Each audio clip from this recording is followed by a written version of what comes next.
not coming out of that. I think everybody just lost their mind because you got 3 Spider-Man stuff. I actually didn't. I didn't really like the movie that much. I know, but you're a huge Spider-Man fan, so okay. Let's get into this. So we want to go ahead and start this out with our list. But before we get into that, today we're going to be talking about Harry Potter and the Sorcerer's Stone. We're going to be doing Harry Potter for this year. This is our second attempt at recording this. Let's cross our fingers that I keep watching the screen to see if we see the sound waves. Yeah. Like I don't see them right now, which is kind of freaking me out. What's that? Oh, no, it's just further down the thing. But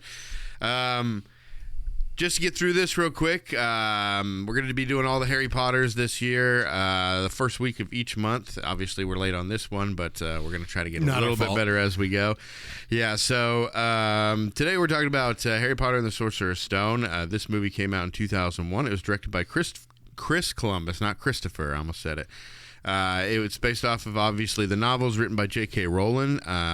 The screenplay was done by Steve Kloves, which I think the only screenplay he didn't adapt is Order of the Phoenix. Yeah. But we'll get to the end, and maybe I'll be wrong on that. But this movie stars Daniel Radcliffe as Harry Potter, Rupert Grint as Ron Weasley. I got to say this because it's not in the IMDb. Yeah. IMDb, you need to correct this as soon as you can. Emma Watson as Hermione Granger. Yeah, it's so weird. Not in this top cast. You have to figure out why that's like that. Yeah, we also have Richard Harris as Albus Dumbledore, Maggie Smith as Professor McGonagall, Robbie Coltrane as Hagrid, Fiona Shaw as Aunt Petunia Dursley, Richard Griffiths as Uncle Vernon Dursley. We also have Harry Melling as Dudley Dursley, and many, many, many others. Harry Melling. Including Alan Rickman as Severus Snape, who's not on this top cast in IMDb. You actually have to go deep dive into the full cast to find. Actually, I don't think he's even in this. So Alan Rickman and Emma Watson, both you can't find them on the top cast in. It's a strange thing. IMDb. It's very strange. So just to go over our top list now, when Kaylee comes out, she's going to be on our Prisoner of Azkaban movie. She's going to do her top lists, or she's going to rank all the movies as well. So we'll get her list then, but we'll go ahead and do ours now. So what we're doing is we're going to rank our top. We're going to rank the Harry Potter movies.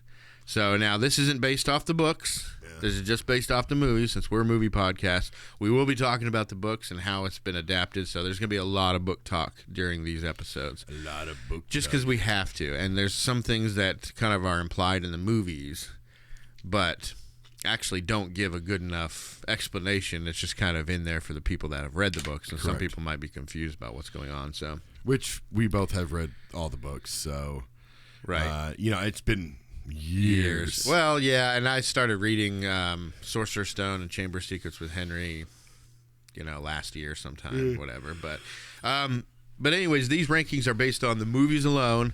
Just how the movies were, and how it may be a completely different list for our books or whatever. So, do you still have 2 movies combined? Yes. Okay.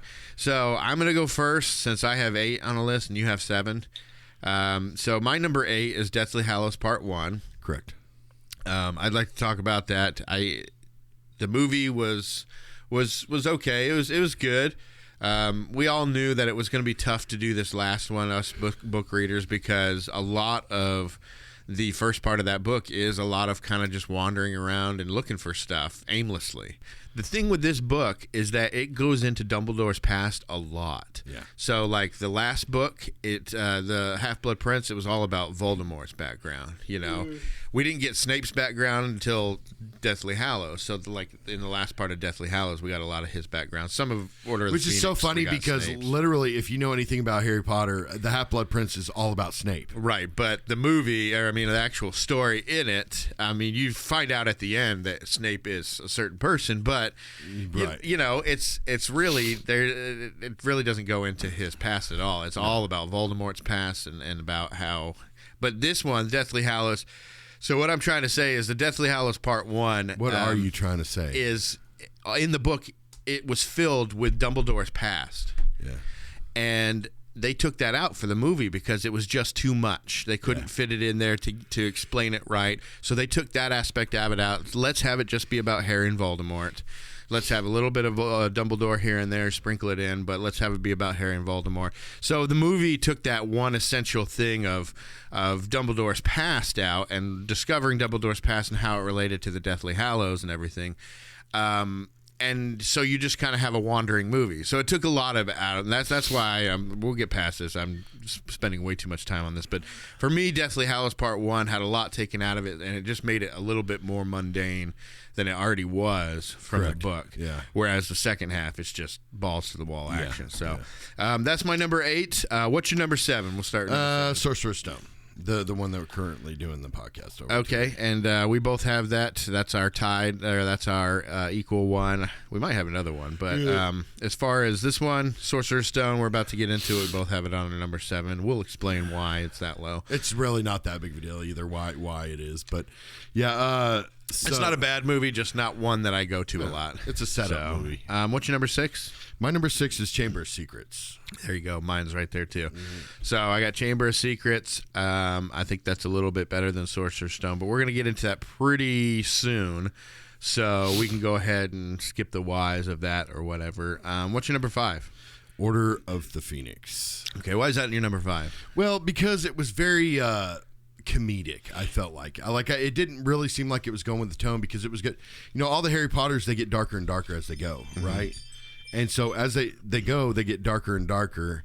And, you know, this one is kind of like weird because it's further along, but it's almost like it should have been earlier on, where it was more like childlike in a way, and it's a lot more comedy in a way, in a sense. Yeah. You know what I mean? Because it was like, you know, Felch and you know, Draco and you know, pretty much all of Slytherin, they're looking for the Order of the Phoenix. And literally that music's playing. You know what I mean? Yeah. And so that's what I'm saying. It just got real kind of a comedic feel to it. Yeah. You know, and I wouldn't get on that. I agree. I don't have it much higher up, but it's I'll just say it's my number 4, so it's the next one up or whatever.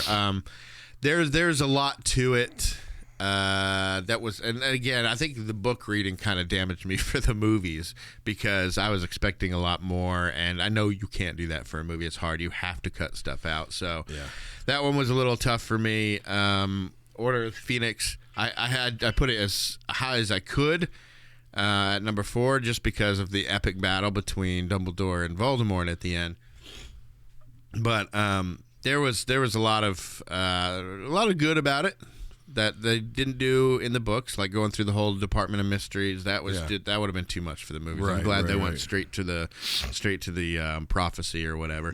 But yeah, it's a great movie, well paced and everything. But like everything from here up is just great movies. It's just about putting them in order about your own personal preference. So my number 5 is Deathly Hallows Part 2. I mean, I think we kind of talked about it. It's just balls to the walls action. There is some stuff at the end about, you know, Snape's past and all that kind of stuff, but it's really just, I mean, it's the climax of the book. They stretched out the climax to the book into a full movie, which I really felt like. Here's the thing. I mean, and this is just not because I love Harry Potter, but I think they should have took every book and made it 2 movies, in my opinion, because now the fact that they didn't, which is fine.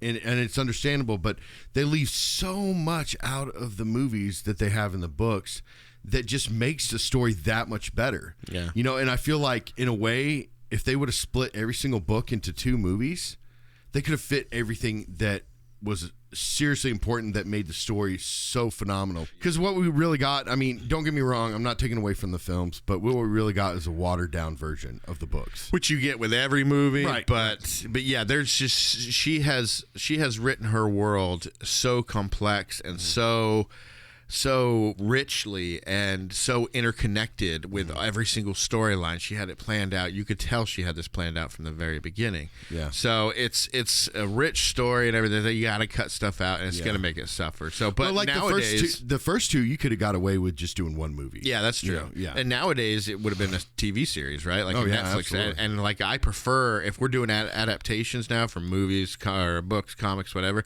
do it on TV, because movie, you got 2.5 to 3 hours. That's as much people can stand, and nobody wants that break for a year or two to get the next one or whatever. Well, it's kind of like watching the dang old Mandalorian, where you're like, oh my god, or like remember Walking Dead was the worst one, I think, where like you're like, oh my god, what's gonna happen, and then bam, cliffhanger. Game of Thrones too. And yeah. And then you'd have like a year delay, and then remember it was like 2 more tacked onto that. Oh, I mean, it was insane. It was ridiculous. But anyways, yeah. Nowadays they do it as a TV show, and it'd be great. But so that's my number 5, Deathly Hallows Part 2. What's your number 4? Goblet of Fire. Why is it number 4? Or why is it not number 8? Because a lot of people don't like it. I like it because it's it's where we get to say goodbye to Edward Cullen, and then where we get to say hello. Good morning, Starshine. The Earth says hello. We get to say hello to Voldemort. Yes. And so yeah, I think there's some very key moments in the books or in the story that we actually get introduced to this side of it. I'm just going to say right now, Goblet of Fire is my number 1 movie. I just love the movie.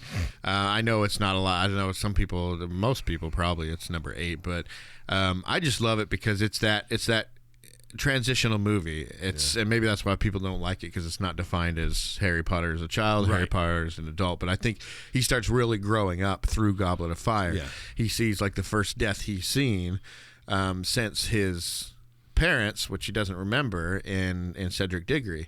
Voldemort comes back and well, it's not the first time we actually get to see his parents. Is it the same parents from the first one? Mm-hmm. Yeah, so they've been the same actors. They carry over. But I just meant cool like they did that. seeing his actual parents die. Right. Because actually seeing someone die is a thing in this Harry Potter. It allows you to see things, which we're going to get into other movies and everything. But like Harry and another character find that they're the only ones that can see certain creatures because they've witnessed death. Yeah. So. Goblet of Fire is great. Voldemort never looked better than he did in Goblet of Fire, I think. Like I said, you finally get to see the confrontation between the two. The whole school year was different because it was like, you had all these visitors, so it was like anything could happen. It wasn't the usual, Malfoy's going to be mean to him and they're going to get pissed at Malfoy, but then Malfoy's not going to really have anything to do with the final plot. And you get a better introduction to the world beyond Hogwarts. You know what I mean? You get to see the different sides of. Now, granted, as the movies go on, Hagrid gets a love interest. Yeah. But I mean, as the movies go on, you get more of the outside world. You know what I mean? But this is the kicker for it. This is the one that kicked it off, really. I think, and just it's just I think it's a lot more interesting. Yeah. Yep. So that's my number 1. That was your number 4. My number 4 is Order of the Phoenix, which we've already talked about. What's your number 3? My number 3 is Half-Blood Prince. Okay, we're pretty close here towards the end. Your number 3 is Half-Blood Prince. Why is it so high? A lot of people don't like Half-Blood Prince movie either. I love it because it's about Snape without talking about Snape, but it's like. Because I read all the books before I read the movies. Yeah, and I read all the books before I watched the movies. Right. Except for like the first 2. I don't think I read the first 2 before the movies. But mind you, with this one, the Half-Blood Prince, there's just a mystery to it. I knew who it was. I knew everything what was going to happen, but there's a mystery to it. You know what I mean? And it's like it's also where Dumbledore gets kind of. Yeah, I like it for the same reasons. Different. I like it because it's Voldemort's backstory. Yeah. You get to find out what first of all, what Voldemort's parents were, and what happened with the parents, and even the grandparents. So and come to find out his uncle, he's not a full blood. Exactly. You get to find out that wizard. He for all of his pure blood mania that he's had his whole life is actually a mudblood. Mm-hmm. So and not even liked by his own parents.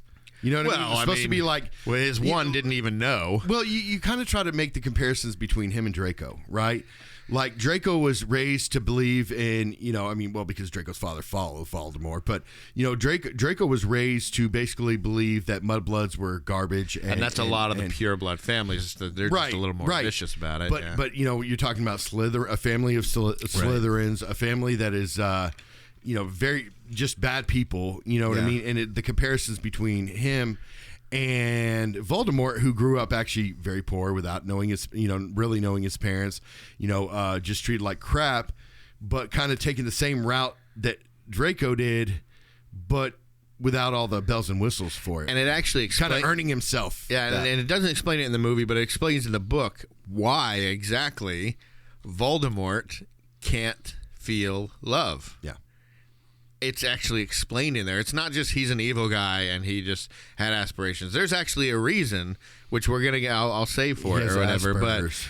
But no, it has to do with what his mom did, and it's a great story. I mean, you get to really dive into that, and then there's that epic ending where it's not like this crazy big blow up scene, but it's a very tense scene, and I don't know. I think the whole movie looked different. It was just great. My number 3 is Prisoner of Azkaban. I know that's a lot of people's number 1. It used to be my number 1. I've just seen it so many times. That was the movie me and my daughter would watch every single day that I was home. Well, and we're going to get into that soon enough that we don't really have to talk much about it here. But, I mean, Gary Oldman, the first one without Voldemort, so it felt a little fresh. You had werewolves and time travel. It was all kinds of crazy stuff going on. Yeah. What's your number 2?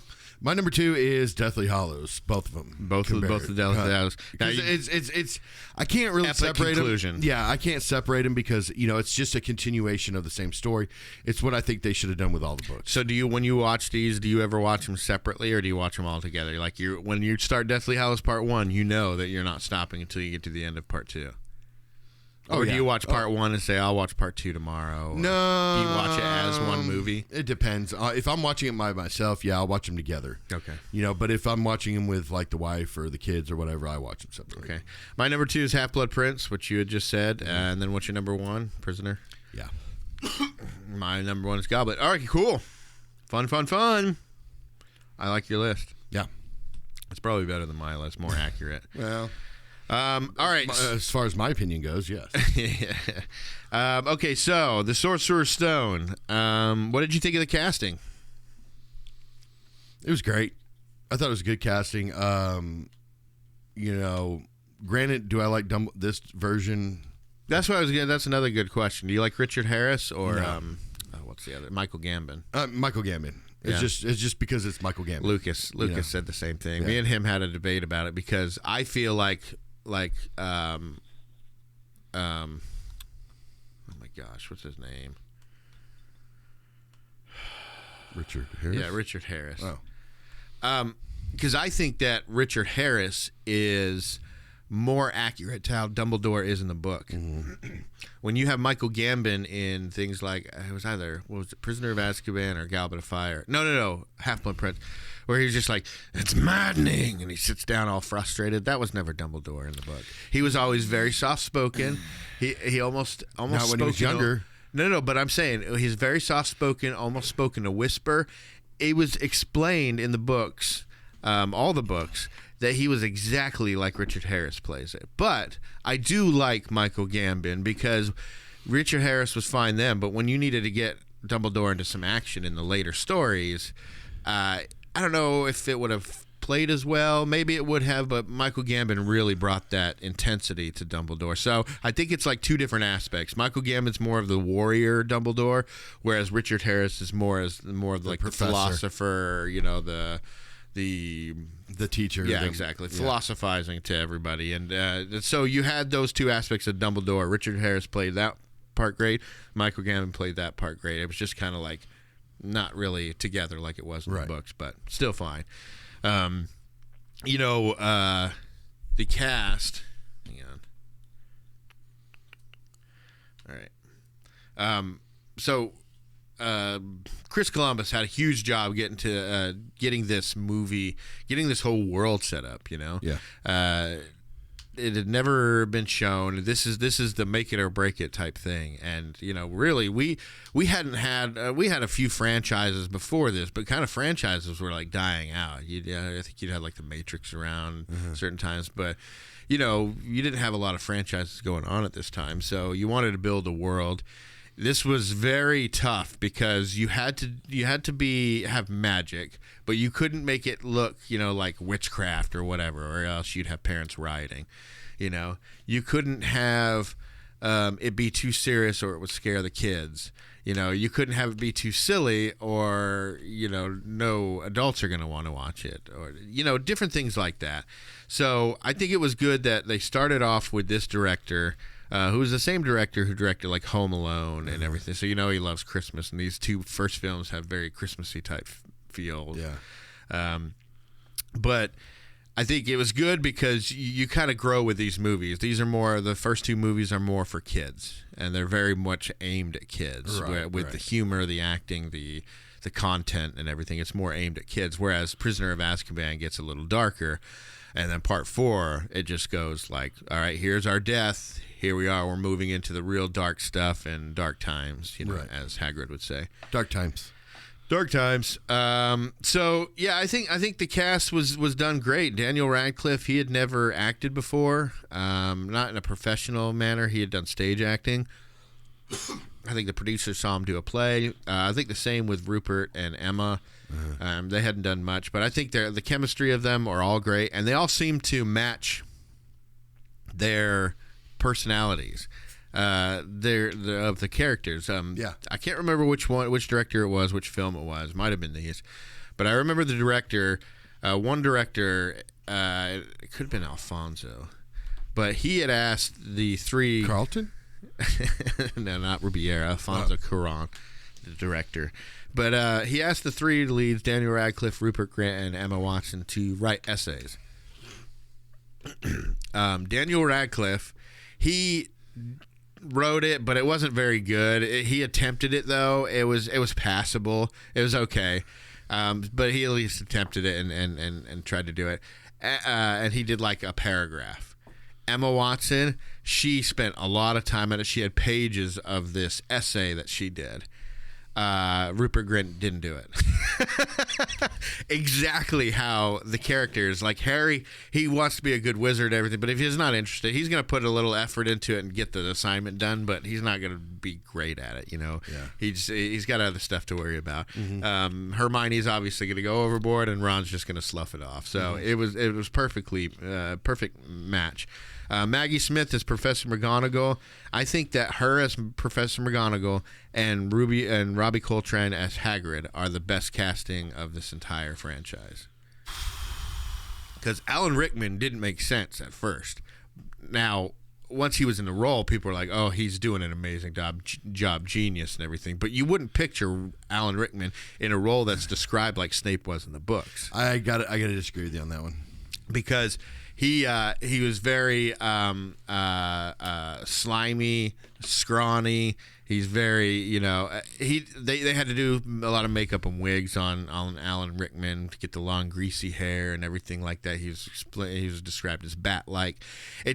And Alan Rickman was a debonair, dashing actor, mainly playing villains, so that helped and everything. But I just think that, his casting was amazing, but it was unexpected at first. People weren't too sure how it was going to be. I thought his casting was spot on, and I also thought Draco's was spot on. Could you see anybody else playing Hagrid? Yes. I couldn't. Not how he's described in the book. John Rhys Davies. Way too gruff and kind of. I don't think he's as warm as Robbie Coltrane is. You know what I mean? I think Robbie Coltrane, and even I think J.K. Rowling said she had Robbie Coltrane in her mind when she wrote Hagrid. Yeah. So I don't think she had ever envisioned anybody else playing it besides him. I just think he did a great job, and of course Maggie Smith as Professor McGonagall. I don't think that there's another role I like her in more. No. I mean, I agree with you on that one. I just think that somebody else, the amount of makeup they put on Robbie Coltrane, I just feel like that there could be 100 other guys that could have done that. And now with Draco, I felt like it was spot on in the book, and then also same thing with Snape and that's just my opinion, of course. But right. I believe that those two were probably the most perfect casting for the film. Snape Malfoy and who? Snape. Gotcha. Okay. Yeah. All right, let's go ahead and get into the movie. We'll get into more stuff as we go along, but wanted to at least get in the movie. We'll hit these as we go. So we open up the movie, and we're on a street late at night, and we see this old guy. He pulls out this device. He starts putting out these lights. He clicks it, and these lights fly from the lamppost to the little device, and they go out, and which doesn't make sense to us, so we know something supernatural is going on or something. But make sure you remember that part, by the way. Yes. As you were saying last time. Yeah. Remember that part, because that will definitely come back. The putter outer, that's what it's called, is yes. The putter outer. Well, and if you think about it, what we get, let's see, we get the putter outer, we get the snitch in this episode, but what was the one, the book? The one thing that we don't get in this first movie is the book. You're talking about the gifts that are given to. Yeah. Okay, yeah. So for some reason, the kids are given gifts in a later book and a later movie as well, and they're gifted these from Dumbledore, and certain people. Yeah, the put outer comes back, the snitch comes back, all that. Yeah. So. He talks to a cat, and the cat turns into Professor McGonagall. So she's been hanging around watching Harry's aunt and uncle that he's coming to, right? So he's been watching this family all day. You know, she made a point of saying, you know, are the rumors true? And Dumbledore says, I'm afraid so. So what happened is that Harry Potter's parents were just killed, and but Voldemort's gone. And the only survivor in this attack against Harry's parents was Harry. Voldemort can't be found. Harry's parents were found dead, and Harry was found as a baby just there with a scar on his head. So Dumbledore has... And it's so awesome who is the one that finds him. You know, it's so awesome that it's that character, which we don't have to talk about it now, but the character that actually finds Harry after... his parents are gone and Voldemort's gone. Yeah, well, there's two people, really. Yeah. But yeah, the person that stumbles upon the scene first, and then the other person, which is Hagrid, who the baby is given to, and Hagrid brings the baby to Little Whinging Surrey here to be placed with his aunt and uncle, who probably want nothing to do with him at this point. But she said, you know, are the rumors true? But she'd been hanging around the house all day. So it was like she already knew that it was true and came here to see how these people were. And I think it was just a quirky way to introduce McGonagall. But it was like, if she's here, she already knows that the rumors are true. Well, maybe she's busy out there chasing tail. Get it? Get it? Because she's a cat? Yep. So in the book, you know, it has Vernon. It really doesn't focus on her or Dumbledore at all. It focuses on Vernon. He goes to work, and you know, they just had a baby, and but he starts seeing all these weird things happen, like weird showers of shooting stars and fireworks, and he'd be seeing people in weird robes talking about how it's finally over, and they're all happy and all this kind of stuff. So. But anyways, we find out that this baby, something happened to his parents, and this real big half giant named Rubius Hagrid, who's a friend of Dumbledore and Professor McGonagall's, delivers the baby Harry to Dumbledore, and Dumbledore drops the baby off at his aunt and uncle's, Petunia and Vernon. We find out later why he does that. We don't really need to get into it now, but there's a certain reason why Harry has to stay with these horrible, horrible people. And as crappy as it is, I mean, I guess in this world it does make sense. So yeah, you know, I was just thinking about this, and I didn't mention it last time, but you know, it's weird to think of this, but Dumbledore probably shouldn't have been the headmaster. Like, I don't think he should have been a teacher. Like, he's not the teacher kind of person. Yeah, he's always putting kids in danger. Well, and he doesn't really seem to like any kids. You know, I mean, he likes Harry and a couple of the kids, but he's all about taking down Voldemort, you know, and you know, taking down evil kind of thing. It's like, you know, he would have been better as an aura than even a teacher or a headmaster. Yeah, I was thinking about that. I was like, you know, he didn't really teach any kids, like any of the movies that we read or watched, I mean, he didn't really teach any of the kids anything except for how to get into mischief. Yeah. Then you know the reason for that. The reason for that is he's been asked to be an Auror. He's been asked to be the Minister of Magic many, many times. Mm-hmm. He's always turned it down because Dumbledore fears power. Mm-hmm. Because he knows what he's like with power. Because he used to be that way. Exactly. And he knows that if he tries to take anything and what a lot of people don't know about Dumbledore is that he, you know, and we'll get into it more as we go along with these stories and everything, but Dumbledore had a very troubled past. He was a believer in the Deathly Hallows, which we'll get into. He had a very troubled past, and he didn't do very well when he got accolades. And when he was in school, everybody talked about him. He was the best. Got all these accolades. Dumbledore is amazing. He's going to be the next Minister of Magic. He's going to be all this, and this is just when he was going to school. He got such a big head on that. Mm-hmm. He wasn't like a Malfoy or one of these people. You know, he's a Gryffindor, but he got such a big head about that it kind of consumed him a bit for a little while. Mm-hmm. And he liked the power. And then he started searching for more power. And it ended up in tragedy. And so he made himself stay at the school to be a teacher and eventually headmaster because you have more of an influence if you have the right mindset, which he had the right mindset there. He could have a good influence on the kids, and he would never want to be an Auror or a Minister of Magic because he's afraid of giving himself any kind of power again. Which is kind of weird because if you really think about it, he has all that power. He has all that power over the students. It's like having a very powerful tiny army. As much as but I think he more wanted to influence the kid. And as much as he's, you know, afraid of power or whatever, I think that he feels, okay, I'm limited here. The ministry could still put sanctions on which they do and order the Phoenix and everything. So, anyways, so we flash forward 10 years later, and it's right before Harry's 11th birthday. Owls start coming and delivering mail. We find out first that he lives under the cupboard, and it locks from the outside. So when he's put in there at nighttime, he's locked. I'd feel so claustrophobic with no airflow or anything. But anyways, he doesn't have a room. He sleeps in the little storage space under the stairs. And he's not treated very well. He's wearing these clothes that are 2 sizes or 3 sizes too big for him. They're obviously hand-me-downs. He's never had real clothes bought just for him ever in his life. He doesn't even have a bedroom. His cousin, who's spoiled, has 2 bedrooms, which isn't really addressed in the movie.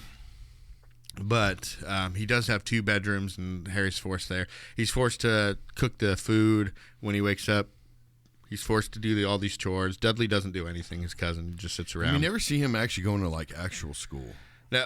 Harry? Yeah. Well, it's summertime whenever it opens up. Yeah. But, I mean, he did go to like the primaries, what they call it in England. And then, you know, once they reach a certain age, then they go off. And it's like they stay in dorms for the whole year. So they're actually away from their parents all year. So, and they were planning on sending him to some real strict, like almost prison type of school. Before he got these letters. So we find out, you know, after Dudley's whole birthday thing or whatever, we start getting letters from Hogwarts addressed to Harry. Right before that happens, they go to the zoo, and they have a little experience with a snake. And I'm only mentioning this because it becomes relevant as the movies go along. Yeah. But he accidentally made the glass between, you know, the viewing area and where the snake is at disappear. Dudley fell in. The snake got out, and they were actually able to talk to each other. Mm-hmm. And he was just talking normal English, and the snake would understand him. We'll get into that more later. But he wasn't speaking normal English, though. Right, but to us he was. Yeah. So anyways, the snake escapes. The uncle realizes, okay, Harry's done this somehow because the uncle knows about magic, and so does the aunt because they knew that Harry's parents were witches and a witch and wizard. So it doesn't explain it in the movie, but in the book there are a lot of instances of him growing up where he's been using magic by accident. Like Petunia would cut his hair real nasty, like with scissors, and it would just be uneven and real short, and he hated it. And he went to bed, and the next morning his hair would be grown back as normal. Frustrate her. There was another one where she had like a vest or a sweater or something. It was some kind of ugly thing that she was trying to get him to try on. And he hated it so much it kept shrinking and shrinking until it was like the size of a dish rag. Stuff like that. So they know that he's got these magic powers and everything, and they know that it was coming. But now these letters start arriving from Hogwarts saying, hey, you've been accepted. And it's even addressed to Harry Potter, cupboard under the stairs. You know, so they know that they're Petunia and Vernon know that the wizards and witches know that they're keeping him under the stairs. Yeah. So in the second movie, you see he has a room. He's finally moved into Dudley's second bedroom. But it actually happens in this book. In the first book, they're like, they get real nervous that they've been watched. CPS abusing him or something. Yeah. Wizard CPS. Yeah. So they go ahead and move into the room into this first book, but. Anyways, it drives Vernon and Petunia crazy. They're trying to keep him away from the magic world, so they won't let him open the letter. They eventually go away from the house because these owls keep delivering the letters, and they find themselves on an island on a lighthouse out in the middle of the ocean. And who knocks at the door? Robbie Coltrane. That's right. Right when it turns midnight and it's officially Harry's birthday, there's a slamming at the door, and in walks Hagrid. Which is funny because like Robbie Coltrane sounds like it's a guy named that like does jazz or something. Yeah, Robbie Coltrane. Yeah. Some kind of like it's like Soul Train. Yeah, the Soul Train Awards or whatever. It's Coltrane. Yeah, it just seems like he's supposed to be doing jazz music. So, anyways, he goes and tells Harry, hey, you're a wizard, and Harry's You're like, what wizard, are you talking Harry. about? Who are you? And Who are you? Rubius Hagrid, keeper of keys and grounds at Hogwarts. Of course, you'll know all about Hogwarts. Sorry, no. No? Blimey, Harry, didn't you ever wonder where your mum and dad learned it all? Learned what? You're a wizard, Harry. I'm a what? A wizard. And a thumping good one, I'd wager, once you trade up a little. No, you've made a mistake. I mean, I can't be a wizard. I mean, I'm just Harry. Just Harry. Well, just Harry. Did you ever make anything happen? Anything you couldn't explain when you were angry or scared? But yeah, he told him he's a wizard and that his parents were wizards too, and he had always been told that his parents died in a car crash, which infuriates Hagrid to no end. Yeah. Will not be going, I tell you. We swore when we took him in we'd put a stop to all this rubbish. You knew. You knew all along and you never told me. Of course we knew. How could you not be? My perfect sister being who she was. Oh, my mother and father were so proud the day she got her letter. We have a witch in the family. Isn't it wonderful? I was the only one to see her for what she was. A freak. And then she met that Potter. And then she had you, and I knew you would be the same. Just as strange, just as abnormal. And then, if you please, she went and got herself blown up, and we got landed with you. Blown up? You told me my parents died in a car crash. A car crash? A car crash killed Lily and James Potter? You had to say something. It's an outrage. It's a scandal. And then Vernon and Petunia are like, no, he's not going to be going to this magic school, and he's like, who's taught by some crackpot old fool or whatever. Which is so hilarious because it's like they don't even want him there. Like that has been it is. I mean, to the point where they literally almost tell him, "We don't want you here." It's all about their control, though. Yeah, they hate wizards in the magic world so much, and Petunia is really just jealous. But they think they're such weirdos and freaks that they want to stamp it out as much as they can, and they have this authority over this boy, so they decided, no, he's not going to be one of those freaks. We're going to make sure we stamp this out. Especially, and what they really don't realize is that they have authority over, like, the chosen one, you know? And as we know, if you try to suppress somebody with magic, it comes with very bad consequences, which we'll get into later on. Correct. So anyways, he opens a letter, finds out he's been accepted. Hagrid tells him his parents, they were great witches and wizards, but doesn't really tell him how they died. It doesn't really tell him how they died, but he's like, it definitely wasn't a car crash. Yeah. So they decide to go. In the book, he went to sleep, and they waited till morning, and they got up before everybody else did, and they left. But in this movie, they go ahead and leave. They go to and right before they leave, he was eating the cake. Yeah. Dudley was eating the cake, and Hagrid gave the tail.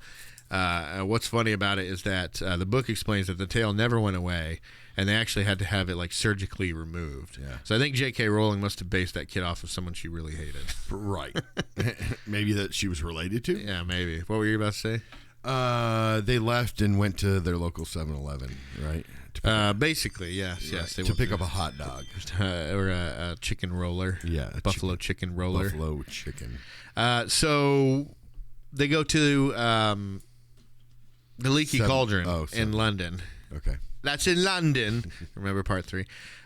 So they go to the Leaky Cauldron, and he's like, okay, we're going to take you here so you can get your school supplies to go to school, all your magic supplies. He meets Quirrell, Professor Quirrell, who's a teacher at the school, and he's very stuttery, very nervous, and he's got a turban on, and he doesn't want to shake Harry's hand. But Harry's introduced to we find out there's more of a reason. There's more of a reason to that. Harry is introduced to the whole bar, and everybody realizes he's Harry Potter, and this is where Harry finds out that he's well known, right? Yeah, I mean, literally. It's like Cheers, right? Everybody knows his name when he goes in there. Everybody knows your name. And they're always glad you came. You know how many famous actors were on that show? A lot of them. There's so many. I mean, even guest actors. There was quite a few famous actors. Yeah, a lot of good guests on there. Yeah. So anyways, they all find out that he's Harry Potter. This is where Harry realizes he's famous, and he doesn't know why he's famous. Everybody shakes his hand. They go out to the back, and he taps some bricks, and suddenly this huge portal opens up. Not huge, but this portal opens up, and they go into this huge, like, subsection world of London that I guess nobody can see or get to. And it's called, what is it called? The bank, right? No. The what's the place that they go to? What's the whole place called? The magical place? Behind the Leaky Cauldron. Disney. Diagon Alley. Oh, sorry, I thought it meant like Disneyland. No, and of course this is a play on words. If it's Diagon Alley, like an alley, and it's where all the shops, but diagonally.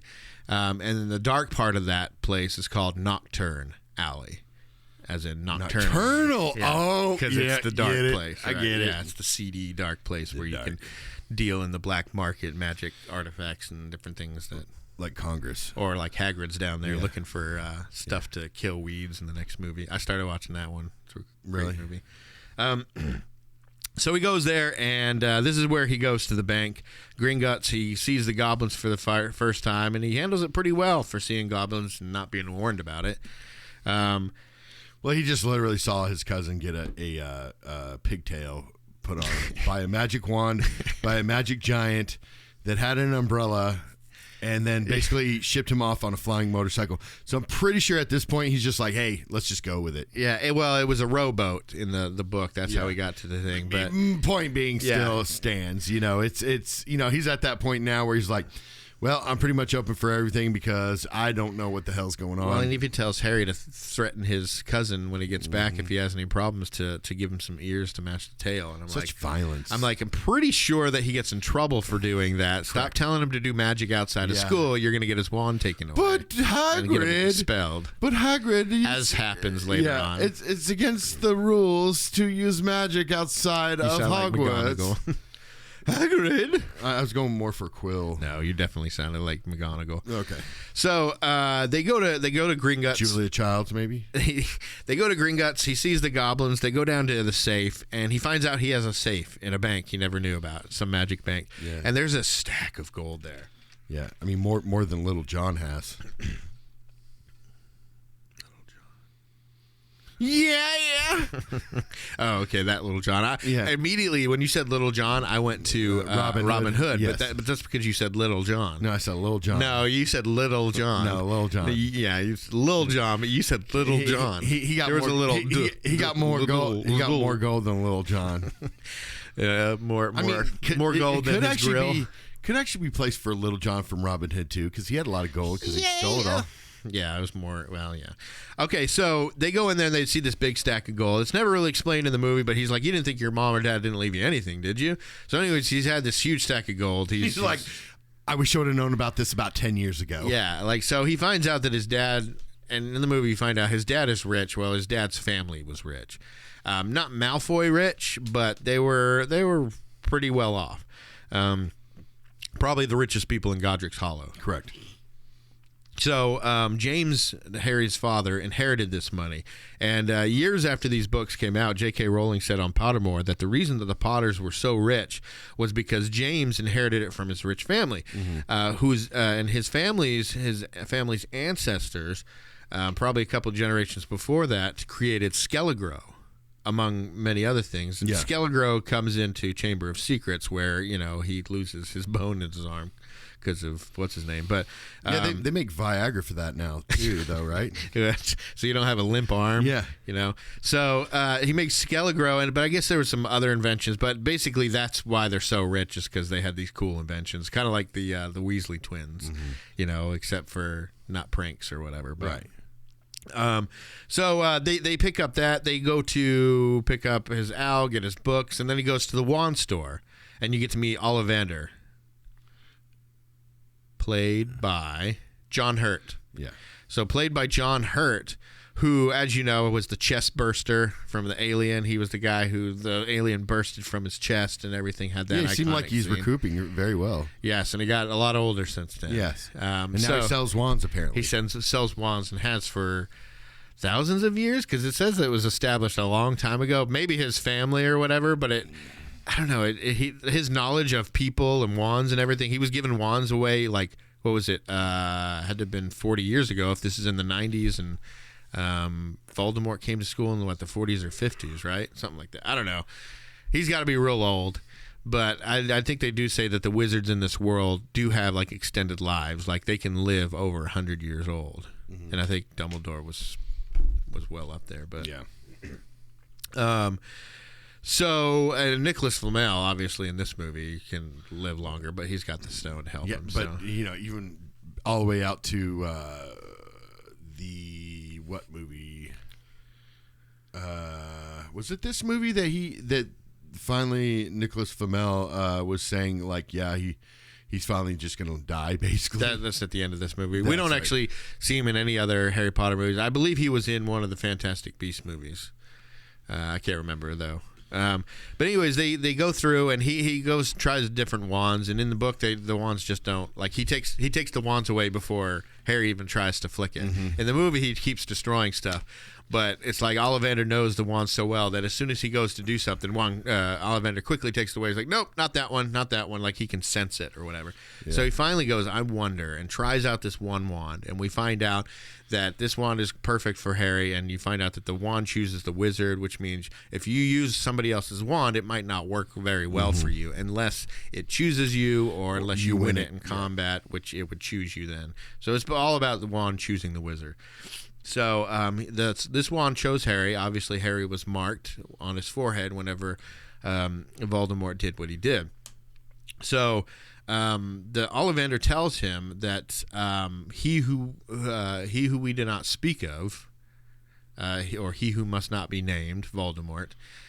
People don't even want to say his name anymore, because 10 years ago he was just killing everybody. Yeah. So he finds out that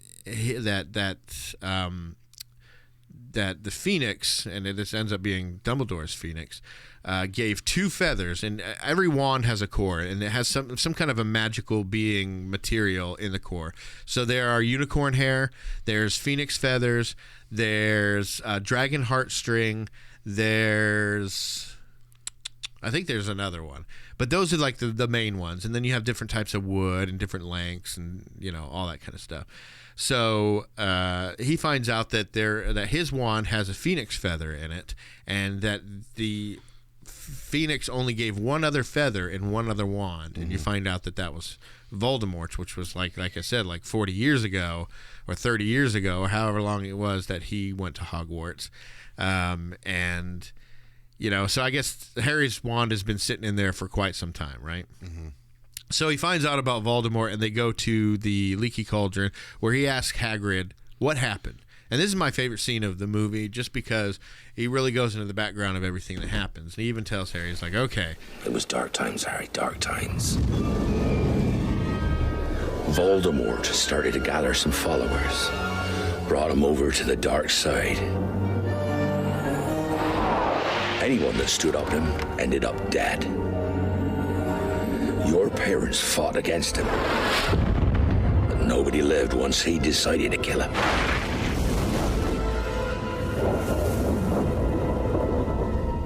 Nobody, not one, except you. Me? Voldemort tried to kill me? Yes. That ain't no ordinary cut on your forehead, Harry. A mark like that only comes from being touched by a curse, and an evil curse at that. What happened to Do you know who? Well, some say he died. Codswallop, in my opinion.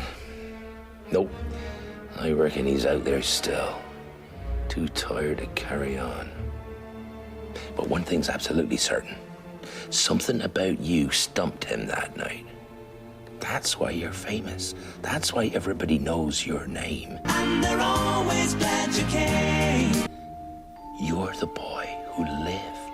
They're killing everybody out here. Yeah. Dumbledore started a movement to fight against him called the Order of the Phoenix. And Harry's parents, among others, were part of that. And they were kind of actively, but, they were fighting against Voldemort, but they were kind of this secret group that would do their own missions and everything. For some reason, Voldemort got in his head to kill Harry, which we find out later what the reason is. But he got it in his head to kill Harry, so he went there to kill Harry and killed Harry's parents before he tried to kill Harry. And we're just going to go ahead and state this out right now so you can keep it in your minds as we go through these movies. But the reason that Harry survived was because Harry, right before he was killed, his mother stepped in between them. Voldemort, which we won't say why, but Voldemort did not necessarily want to kill Lily at that moment. He was willing to let her live if she would move out of the way. And of course, no mother's going to do that. And so we find the reason why later. Right. And so she stands in the way, and he kills her. But in doing that, she casts a protective spell naturally in sacrificing her life for Harry's and being a magical person. It casts a protective spell over Harry where he couldn't be touched by that person who had killed his mom. So basically, Voldemort from that point on couldn't touch him. So when he shot the killing curse at Harry, it bounced off of Harry and destroyed Voldemort's body. Voldemort didn't die, which we'll find out later why, but he was tethered to the earth, but he was just around as a spirit, and not a very strong spirit either. His body had been destroyed, but that's what caused that mark on Harry's head. And Hagrid tells him something about you stumped him that night, but ever since then you've been known as the boy who lived. Yeah. Because nobody lived once Voldemort got it into his mind to kill somebody. Right. So that's what he explains to him. Kill themselves. Yeah, exactly. or kill him, Yeah. So from there we go on to the train station, and we get to meet the Weasleys. He doesn't know how to get to platform 9 3/4 because there's no such thing. And I think Lucas went to England and went to the platform 9 3/4 where you can grab onto the cart or whatever. Mm-hmm. But so we meet the Weasleys. Particularly, we meet Ginny very briefly. We meet Ron, and we meet the twins and the mom. Right. The mom is awesome. Julie Walters is her name, I think. Yeah. Waters or Walters. Great actress, and she plays Mrs. Weasley just absolutely perfect. Oh, yeah. And we meet the twins, Fred and George. And on screen, they always say Fred and George. They never say George and Fred. It's always Fred and George. And on the screen, if you'll notice, the twin that plays Fred is always on the left, and the one that says George is always on the right. Right. So as you look at them like you say it. Fred, George. Left, right, Fred, George. Is it getting too hot? So anyways, we got Fred and George in here, and anytime you ever see them on screen, and I think even towards, well, I don't want to get into that. Yeah. But, so anyways, they get on the train, and Harry meets Ron. Ron's kind of a downtrodden kid like he is. They don't have much. He's very poor and all that kind of stuff. Basically what Harry's been. But he's a pure blood. He comes from pure blood. Right. The Weasleys, the Potters, well, before Lily. Yeah. But and the Malfoys, I mean, these are the Longbottoms. These were all pure blood families, right? But it's just people like Malfoys who are in Slytherin who take it to the next level. Right. But Harry spent his whole life poor, so when he sees that Ron just has like this smush sandwich as a train, the snack for the train ride, he's like, you know what? One of the first things he does once he has money is shares it. Yeah. He buys the entire cart, and they veg out on candy. I thought that was kind of a jerk move. He's like, we'll take all of it. And I'm like, man, you're not going to leave any for any of the other kids on the train that might want candies. What if they were going by the cart and they're like, where's the candy cart? Matt, everybody's going to hate Harry. They're magicians, and I'm pretty sure she can stock it instantly. Wow. They never stated that. So all I think of is... It never stated it. Is how didn't state it either. It wouldn't be good to start off like that because everybody would hate him then. They're like, look, this dude's just going to spend his money. It's kind of a Malfoy move, if you ask me. Yeah, golly. But anyway, so we get to see them. They kind of talk back and forth. Obviously, Ron knows who Harry Potter is, and when he asks to see the scar, he's like, wicked. And, Harry thinks that's cool, that somebody thinks the scar is cool. And we get to meet Hermione. She comes in, and Emma Watson is just absolutely amazing as as Hermione because she just is that snobbery person, right? Mm-hmm. So J.K. Rowling wasn't sure about Emma Watson because she said Hermione isn't meant to be pretty. Her hair is much worse in the book. It's just crazy, always bushy. She has buck teeth. She didn't want her to be attractive. She is. So she was liked for her impeccable magic skills. Her brain rather than her body. Exactly, or her face or her looks or whatever. But she thought Emma killed it, so she was okay because her snobbery came out in those lines and everything. She's like, okay, well, she'll be unattractive for her attitude, I guess, and, be appreciated for her work still or for her magic skills. So, we also get to meet Neville along the way on this trip. He's extremely important in the future, kind of, but for now he's just played for laughs. He's kind of the laugh. Him and Dean, him and Seamus are kind of the comedic relief or whatever. Right. So when they get to Hogwarts, we meet Tom Felton, who plays Draco Malfoy. I think he was always just fantastic in his role. He just played such a smarmy, jackass little kid that you wanted to slap. But his role, the actors all say at least, above all, besides Rickman maybe, he was the least like his character because they said that he was an absolute sweetheart and he's just a horrible person in the movie. Yeah. So, what do you think of the castle? I thought it was pretty cool. Like, it's kind of what I imagined when I was reading the books. Very iconic. I did see the first two movies, right? But it was just a lot more. Yeah, it's very iconic. I mean, that's why you'll find at Universal they literally have a whole model of it. Yeah, and I'm going to reference one of our earlier episodes when we were talking about 10 things that I hate about you, and I said this has got to be the most iconic school in all of movie history, and you're like, no, and I'm like, what? And you're like, Harry Potter school. Yeah. You're like, Hogwarts. Hogwarts. And I was like, no, that's from the book, but it's adapted. You're like, nope, still a movie. I'm like, all right, whatever. But in real world schools, definitely 10 things I hate about you school. But yeah, this is very good. And then what they did was they went and took a lot of pictures of churches and castles all over the UK and everything and kind of just composited it into this model that they used for all the movies. And it changed slightly, like where Hagrid's hut was and what it looked like. And some of the locations that they would film at, the Whomping Willow was in a different location in later movies, but in the first two Chris Columbus movies, things will just look a little different than every other movie after that. But and then we see we come into the Great Hall and we get to meet all the teachers. We see Dumbledore again. We see McGonagall again. We see Hagrid. We see this place that pretty much everybody who's ever watched the Harry Potter movies has all wanted to go to this school and eat at this great hall with this amazing food that they have and everything. But we see the sorting hat. This hat sorts them into different houses. It basically puts Draco in Slytherin where he belongs, and I'm pretty sure everybody else goes to Gryffindor except for one person. We see Snape though, and Henry. Yeah, how do they do like? They didn't do like. They weren't going in any kind of order. It was really weird. In the book, they went alphabetically, but in the movie, they were just trying to get like the main people. Yeah, I think they got one person in Hufflepuff, but then it was like Malfoy, Ron, Harry, and Hermione. Exactly those people. So, but then we see Snape, and Harry's scar starts to burn a little bit when he's looking at Snape. Now, there's somebody else talking to Snape at the moment with his back turned, and I think you can see that it's Quirrell. But as Harry's looking at Snape, his scar starts to burn. But Snape has a very interesting look when he's looking at Harry. He's listening to Quirrell, but he's got his eyes wide open. He's kind of like, got his eyebrows bushed and kind of like he's wondering what, he's shocked. And I think what it is that he's only seen this baby once, which we'll get into when, but he's seen this guy as a baby, and he hasn't seen him since. But now he sees this kid who looks exactly like his bully that was in school. As we find out later, James was kind of a bully for a little while in school until he changed his ways. But he was a bully to Snape, and Snape hated him. Snape hated James so much, and.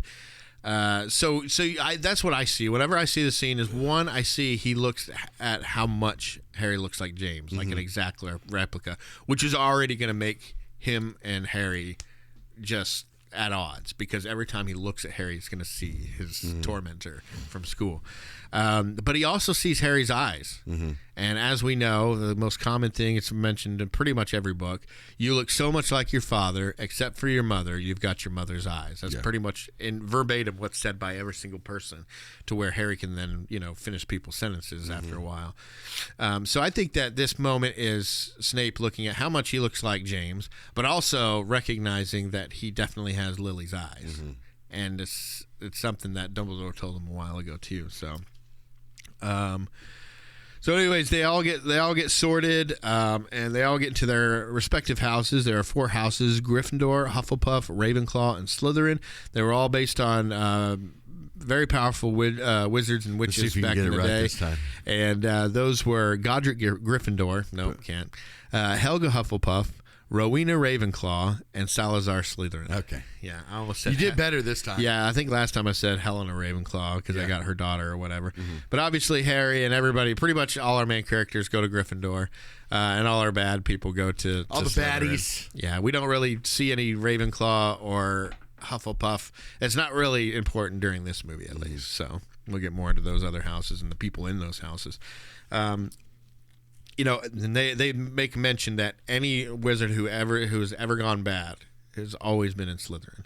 Yeah. Not saying that Slytherin will guarantee to make you bad, but everyone who has ever gone bad has been in Slytherin. And when he has the sorting hat out, he hears that the sorting hat wants to put him in Slytherin. Yeah.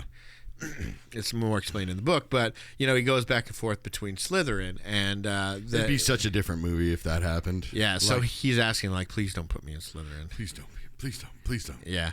And so it puts him in Gryffindor. So he's in Gryffindor. He gets to see these paintings moving, which would be a creepy horror movie trope, but in this movie it's played for gags and everything. There are ghosts that roam the castle, but they're playful, fun ghosts. And I think we have evil ghosts in this, but we also have playful ghosts, so it's very Headless weird. Nick. Yeah, nearly Headless Nick, played by the great John Cleese.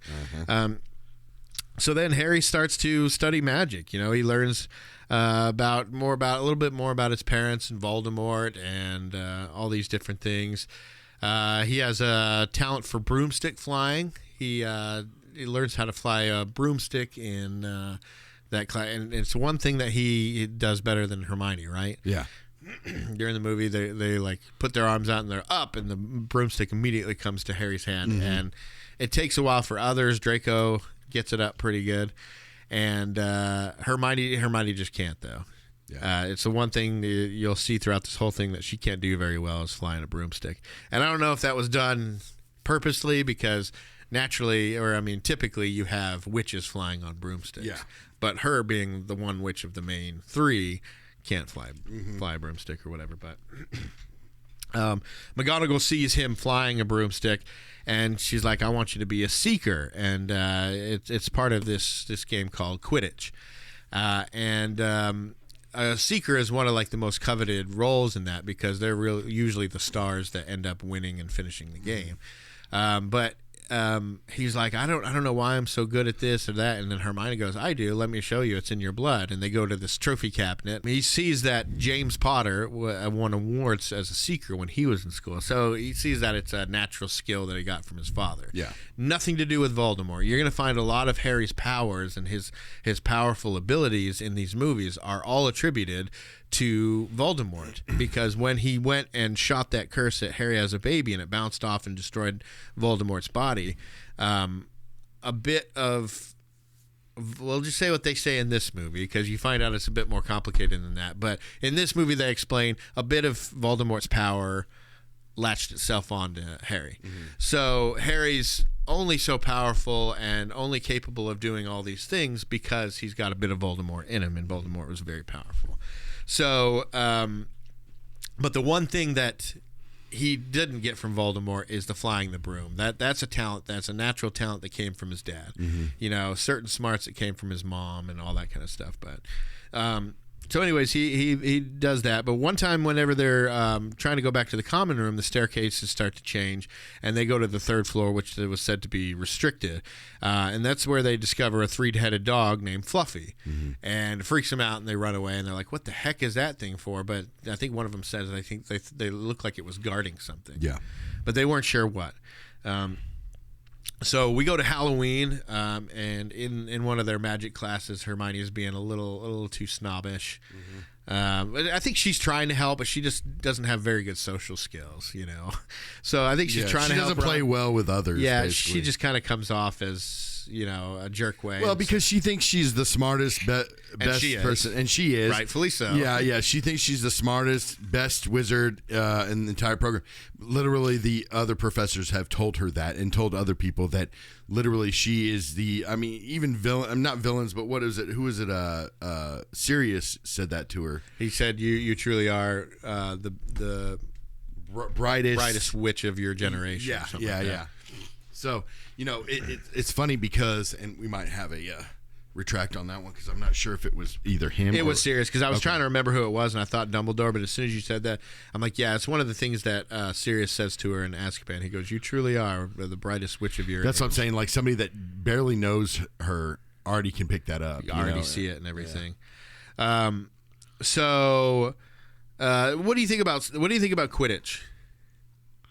It seemed like a lot of fun, but it's extremely dangerous for 12-year-olds to be doing. Yeah, I think it annoys. Actually, it's completely dangerous for anybody to. Well, yeah, and anything in the magic world is going to be dangerous, and really, it's an England thing. I think I mean, it's not as nerfed as we have over here. But it's talking about soccer. We say call football, but I don't care.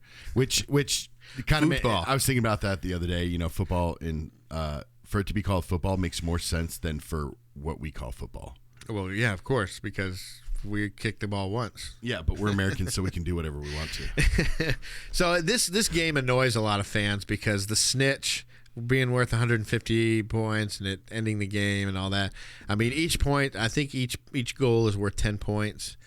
And so it's one of these things where basically what getting the snitch does is it ends the game. It stops the game right there as soon as the snitch is found, and it's an automatic 150 points. So it doesn't automatically mean you win, because if the other team is like 300 points ahead of you, and you catch the snitch, you get 150 points, but you're still 150 points behind. Right.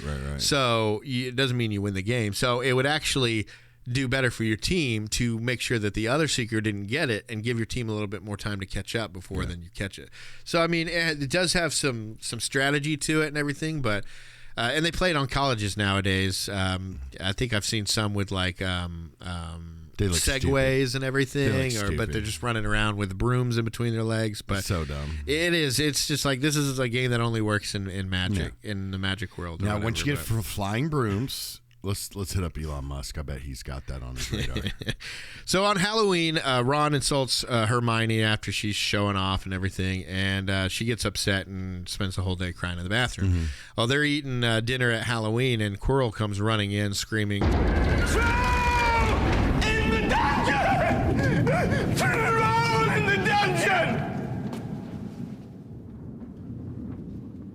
Thought you ought to know. and then passed out. All scared, acting and everything. Right. And so everybody screams. Dumbledore's like, look, everybody go back to your dorms. The teachers are going to go down. We're going to find this troll. Take care of it. So they all split up, and then Ron and Hermione Ron and Harry are like, we got to go get Hermione. She doesn't know she's been crying in the bathroom all day. Yeah. And nobody knows she's in there. I mean, literally any of those teachers could have handled that troll by themselves. Right. One hand tied behind the back. Just figured out different ways. But anyways, so they go down to the bathroom, and they find the troll going into the bathroom that Hermione's in. Very rude. I don't know if he knows the bathroom policies and all that. Yeah. So anyways, cut it out. Cut it out. So he goes in there, attacks Hermione. Between Ron and Harry, And I had that toy, by the way. I remember got to make a point about that. But yeah, that was before we'd even really gotten into all of it. Oh, I know. I just thought the toy was cool, and I believe I still own that toy. You and Ashley went and got that, didn't you? And another one of our friends. Yeah, we definitely went to, I think it was a Target or something like that. I had seen the movie because I got dragged to it. This is before I read the books or anything. But he came with the club and everything. Yeah. The club, I have no clue where is that. But I'm pretty sure I still have him intact somewhere in my garage. Yeah, I had seen the movie, but so I knew that what the troll was, but I was like,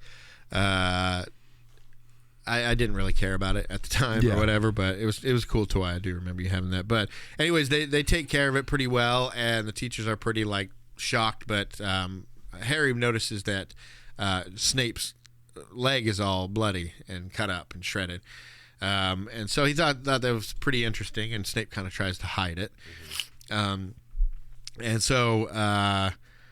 And so, anyways, Hermione takes the blame so that the boys don't get in trouble and everything. So, along the way, the three discover that Fluffy, the three-headed dog that almost got them, is actually guarding something called the Philosopher's Stone. This between.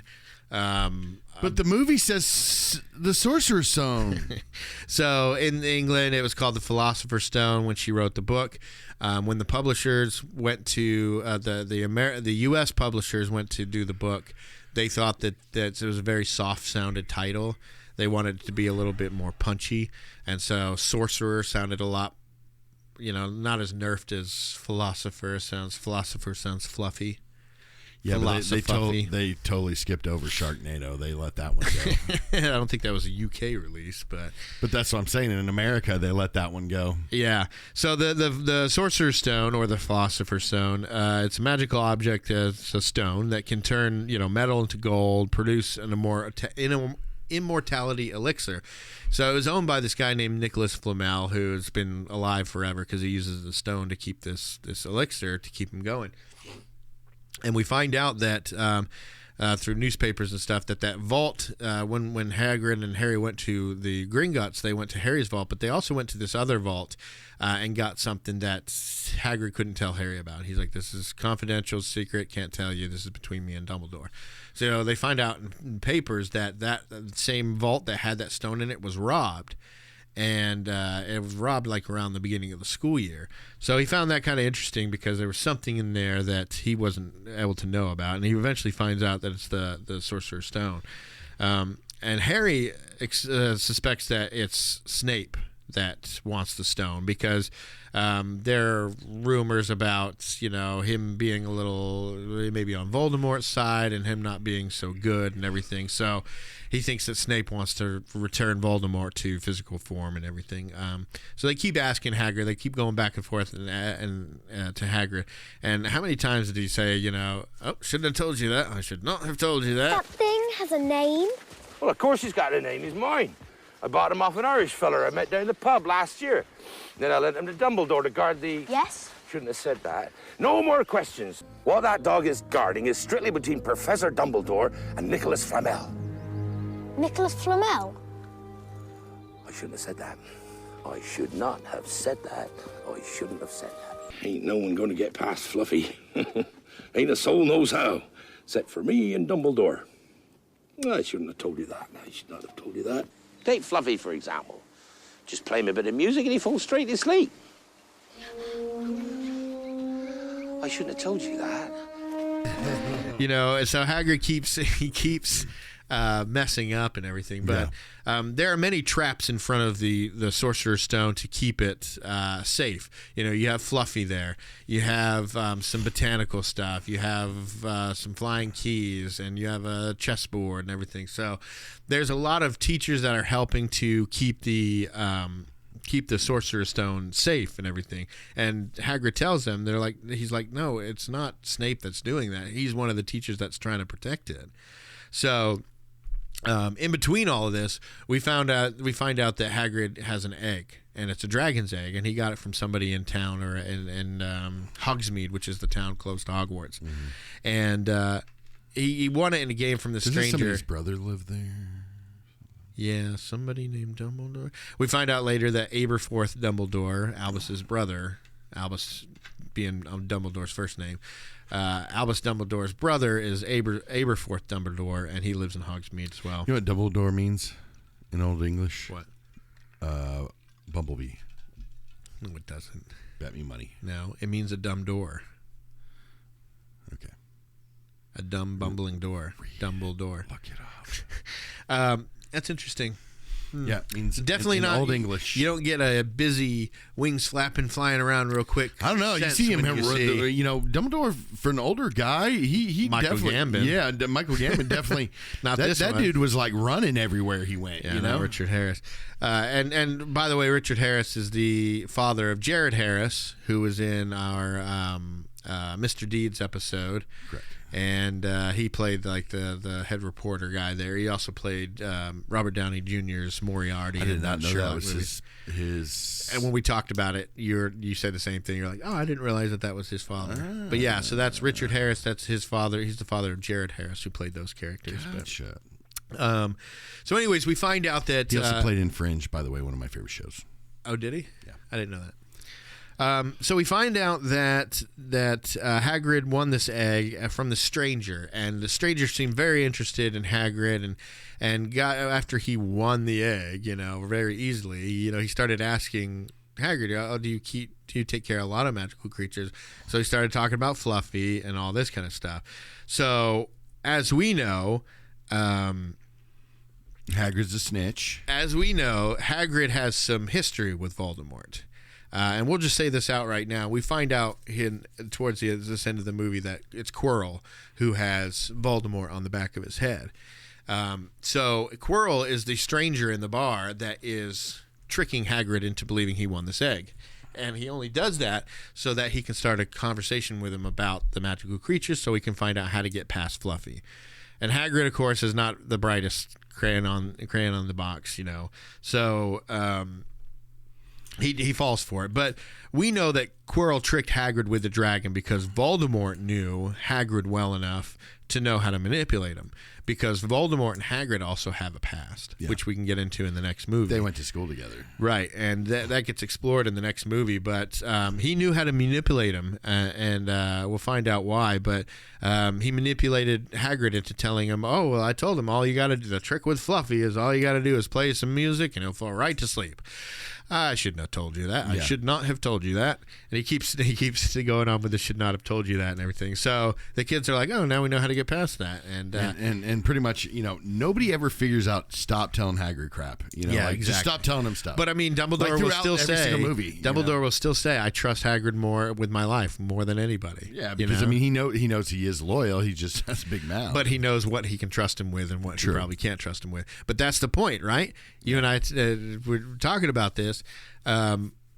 It's very convenient that the kids find out all these things, right? That Hagrid tells Harry about He tells him I'm not sure I'm the right person to tell you about that, but he tells him anyways. Yeah. He tells him he thinks that Voldemort's still alive, which most people think he's dead, but Dumbledore doesn't think he's dead. So I'm sure that Dumbledore told Hagrid these things. He had Hagrid pick up the Sorcerer's Stone when he was with Harry. You know, he all these different things that you kind of get the sense that Dumbledore is okay with Hagrid having this information around Harry, meaning he's okay with Harry having this information because he knows Hagrid will spill it. So getting more into that, when the kids finally go down into the third floor where Fluffy is, right? They're going to go try to find the Sorcerer's Stone because they want to get it from Snape. Remember, Snape had his pants torn up on Halloween. Harry's theory is that during Halloween, Snape let the troll in the dungeon to distract everybody and went to the third floor to go get the Sorcerer's Stone, but then was attacked by Fluffy. You know, was bit on the leg, and that's why he's all bloody. So, and obviously we know it's really Quirrell because we were talking about that earlier, and what we find out is that Snape actually was going to stop Quirrell, was going there to make sure that nobody else was going there because he had suspected some things with Quirrell too. So he actually went to stop and ended up getting bit by Fluffy on the way. But so they go and they're like, okay, let's go get the Sorcerer's Stone. As they're heading out, because they keep getting in trouble all movie, Neville tries to stop them from leaving the common room. So he's like, please stop getting Gryffindor in trouble. You guys keep, and then Hermione's gangster, you know, she Petrificus Totalis his ass right on the ground. And so he's petrified, and so they leave. And they go to the third floor. They see Fluffy, but Fluffy's already asleep by Harp. They're like, oh, no, Snape's been here. So they go down to the hole. Once Fluffy wakes up, they quickly have to jump down the hole, and they land in this plant thing, which was probably done by Professor Sprout, the head of Hufflepuff House, who's like the botanist of the school, which we'll get more into in the next movie. But it's the devil's snare stuff, and they get stuck, and Hermione knows how to get through it, right? She's the only one that knows how to get through it because she has that knowledge. So they get through it. They go to the next room where it's a flying keys, and you have to get on a broomstick, and you have to find, but as soon as you touch the broomstick, these keys start flying at you. So you have to be a really good flyer, which Harry is very good at. Right. They get past that room. They go to the chess room. To get past this room, they can't even cross the board without playing the game, or else that's a move, and you'll actually, and this is Wizard's chess, just like they were playing earlier, where it's real violent and the pieces destroy each other instead of just, you know, you take a piece or whatever. So they realize they have to play this game, which Ron is very good at. Right. So throughout the game, Ron finds out he has to sacrifice himself and gets knocked out, and Harry has to go on alone. Each one of those tests were specific to each kid and how they their strengths, you know, the chess thing played to Ron's strengths, the broomstick thing played to Harry's strength, and the devil's snare thing is something that maybe second years would have known about, maybe first years wouldn't have known about, but we know that Hermione reads like a year or two ahead, so she knows what she's like a year or two ahead of every grade she's in because she's always getting ahead of everybody. Right. So it's another clue that Dumbledore knows exactly what's going on and wants Harry to do this. My theory is, and it's probably out there, but my theory is that Dumbledore knows that part of Voldemort got into Harry. He knows how Voldemort was when he was in a miserable situation for years in an orphanage, and mistreated and all that kind of stuff. And he wants to know if Harry is like his parents or if he's like Voldemort. But it's still kind of like, I was thinking about that because you mentioned that last time, right? Yeah. And I know we keep on saying last time, but you mentioned it last time. But I was thinking about it, and, you know, it's kind of weird because Dumbledore did definitely put, you know, the rest of the kids in harm's way too. You know what I mean? Like, all these things could have actually killed them. But he looked at Hermione and knew that Hermione, they never threw anything at him that was too much. I don't know. Wizard chess was pretty brutal. He knew that Ron was playing that all the time during the thing. So he knew that Ron was good at it. Right. Not only that, but only someone who wanted the stone, but not for themselves, could get it from the mirror, right? Mm-hmm. He introduced that. Okay, so the stone was brought back at the beginning of the year, right? But that mirror was in a room that was available to anybody just to walk in at Christmas time. Okay. But that thing has at least been guarded since Halloween, we know, because it was used. That's where Fluffy was and everything. So the mirror was being guarded down there, but now suddenly it's up there at Christmas time. Yeah, we both made that point too. And the only reason that could have been done is that Dumbledore brought it upstairs for Harry to see it. He needed Harry to see it. He needed him to understand how it worked and all that kind of stuff. So, and he warned Harry. He's like, "Look, I know you see your parents and that and everything. People have lost their whole lives in front of this mirror because it just shows you what you want, and people just want to stare at what they want.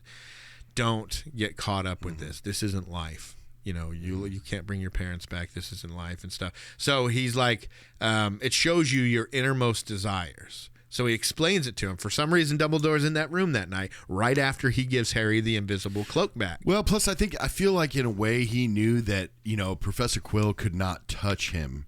Exactly. And harm him. So he, in a way, it was kind of like, Dumbledore was like, if he does come upon this person, or if they ever, he'll be okay, unless he tries to shoot a spell at him. But even then, he probably wouldn't work. And it's kind of funny too because Harry's, out of the 3 tests, Harry's was the easiest, the less dangerous one as well. It was just flying, but I mean, it was his greatest strength. It was his greatest strength is flying. But I mean, Wizard Chest could have killed him. The Devil Snare technically could have killed him. But he trusted Ron and he trusted Hermione, to their levels that they were at. But I'm still saying that he did give Harry a fairly easy. I mean, one thing that's geared towards him, but a fairly easy task. And a lot of people don't realize this, and I definitely. It's the biggest thing I didn't realize. When I watched this movie 1,000 times. Was that, Dumbledore set all this up from the get-go. Yep. And it was a little bit to pull out Quill. I think it was a little bit to pull out Quill to show his cards. Quirrell. Whatever. Quirrell. It's a little bit, I think it was just to basically show their cards because it was like, Dumbledore knew it was one of the teachers. He had to know it was one of the teachers. Thank you for not adding an end at the end of that, or an F at the end of that. Dumbledore. Dumbledore. Dumbledore knew that it was he had to. He's been playing this from the get-go. Of course he has, and anybody who says that no, he wouldn't do that, he wouldn't put the entire 7 books is Dumbledore putting kids in danger.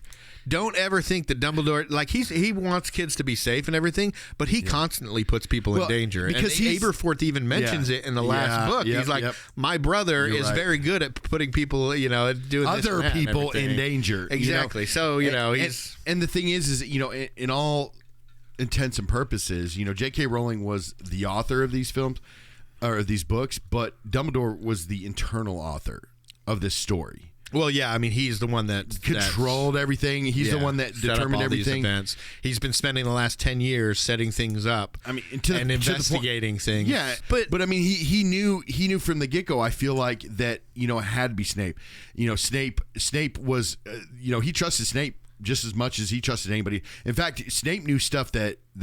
Well, let's not get anything. We'll save that. No, I'm saying even in this story, I believe that in the first film, Snape knew stuff that even Hagrid didn't know, and so did McGonagall. Yeah. We find out that Snape and McGonagall are pretty close. McGonagall, Dumbledore, but we won't say how Snape. Just how far that goes with Snape. Until but what I'm saying is Dumbledore knew that it was one of the teachers, right? So, and he knew that this Quirrell was the new.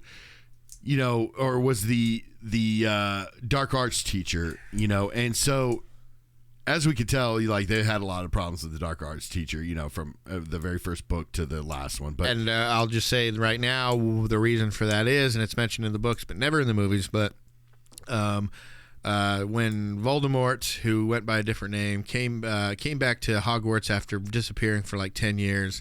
To learn different dark magics and stuff. He came back to Hogwarts and he was looking real gaunt and just he looked like crap. He didn't look like the dashing person he was when he was a student there. But he asked Dumbledore for the job of Defense Against the Dark Arts because that teacher was retiring. And Dumbledore could see how he was and see what he was, and he could see that he probably just wanted to come back to... We know who that teacher was, well, too, right? Wait, who? It was Slughorn. No, he was potions. No, it was just some random person that had taught Defense Against the Dark Arts for a while. This is before Voldemort asked for the job. Okay. So he asked for the job, and Dumbledore, seeing that he was collecting a following, knew he only wanted that job to recruit students right out of Hogwarts and everything. So he denied him the job, and this is when Voldemort dropped off one of his Horcruxes in the room, the room requirement or whatever. But when he was denied that job, Voldemort actually cursed that position, saying it would never be filled by this, for more than 1 year, basically. Yeah. So that's why it's a different Defense Against the Dark Arts teacher every year. That's what I'm saying. Like Dumbledore until knew, Voldemort's killed. he knew who it was. I think. I feel like he knew it from the get-go. He knew it was Quirrell. Like, oh yeah. I mean, I'm sure he did, because in the books it shows that Quirrell just changed. But I mean, besides that, Dumbledore did all this, about as far as putting kids in danger and everything. He did this because he knew it was the only way, and that's because of a prophecy that we'll get into in a few movies from now. But he knew that this was the only way to get these certain things done, right? And that comes from his childhood of the greater good mentality, where he still got kill a couple kids. He still got a little bit of that, for the greater good. It's a little kind of shady, but I mean, you're doing kill what you have to do. all these new students, parents. Yeah. Why not? But nobody else has the plan, and nobody else has the information that Dumbledore does, because Dumbledore's one of the only person that heard that prophecy and everything. So, anyways. He gets in there and he finds out that it's Quirrell, and Quirrell's looking at the mirror, and he's like, I'm trying to figure out how to get the stone. I know it has something to do with this mirror. And he wants to see himself in the mirror holding the stone, but he doesn't know how to get it. And as Dumbledore says later, only somebody who wanted the stone wanted it, but not for themselves, to keep, to not use it or whatever, could have it. And Harry, when he got to that mirror, he wanted to get it to keep it away from Quirrell and Voldemort. And so just by looking in the mirror, he see that it suddenly appeared in his pocket. Well, it's foreboding, too, because if you think about it, like he saw Harry. He left that thing out there for Harry. Specifically. He left the mirror there for Harry back in the day. Only for Harry. He knew nobody else would find it but Harry. Right. He was testing Harry to see where he would lie here, and finding out that the only thing Harry sees is his parents, because that's what he truly wants, is a family. And love. He wants love. Yeah, love in his family. And so, right then and there, Dumbledore knew that this, setting it up that way, would make it so Harry would be the only one. And the fact that it appeared in Harry's pocket showed that he was loyal and that he was good and that he didn't want to use it for immortality or any personal gain. He strictly wanted to use it to keep it away from Voldemort. And I feel in a way that Dumbledore didn't even trust himself with that stone. No, well, yeah, probably not, because that would be he believes in more natural things now, and not life isn't about life isn't everything. Yeah. It's not the end of the journey, that type of thing. So, and that's what Voldemort fears the most is death. Yeah. He wants to stay alive because he fears death, and Dumbledore's like, there's much more things to fear than death. Yeah. So after seeing Harry was just like James and Lily, breaking rules but being courageous and being a good friend and being smart and everything, he knew that his plan from here on out would work, because he was not a Voldemort. He was more like his parents and everything. And he even tells Harry at the end, when Harry's in that little hospital bed, and he's like, there are ways he can return. And I think at that is showing that he knows about Horcruxes right now. And for those who don't know what that is, we'll get to it eventually. So but yeah, then that's the movie, and Harry says, Ron's like, said something about going home, and Harry says, I'm not going home, not really. Because he considers Hogwarts his home, the magical world his home now. And the aunt and uncle are just going back there for, certain reason. And I'll just state this out right now. The reason that he has to stay at his aunt and uncle's, should we say it right now? Yeah, why not? Is because, his mother is the one that cast that, or that love protection whenever she stood in front of Harry and got killed instead of him. So that follows through her blood. And Petunia is her sister, and Petunia has the same blood. So as long as Harry, he doesn't have to live there all the time, but as long as he goes back every couple of months and he can call that home, Dumbledore knows that casts a magical protection. No other person that's Voldemort or associated with Voldemort can find him. They can't see the house, they can't find the house, and they can't go to the house. It's just that protection spell. So that's why he has to keep going back there every year, and it's miserable for him. I would think that Dumbledore would want to tell him something like that early, but he's not ready for that kind of information right now. So Anyways, that's the movie, and scored brilliantly by John Williams, by the way. As always. Yeah, exactly. One of these things where you're humming everyone. Dun, dun, dun, dun, dun, dun, dun, dun, dun, you know, and it's just the same thing as like Jaws or Star Wars or Jurassic Park or Superman or Indiana Jones. All these movies that John Williams has scored and just become the soundtrack for your childhood, right? Basically, or at least the soundtrack of our childhood. But yeah, like I said, great movie. We're gonna get into a lot more lore and everything.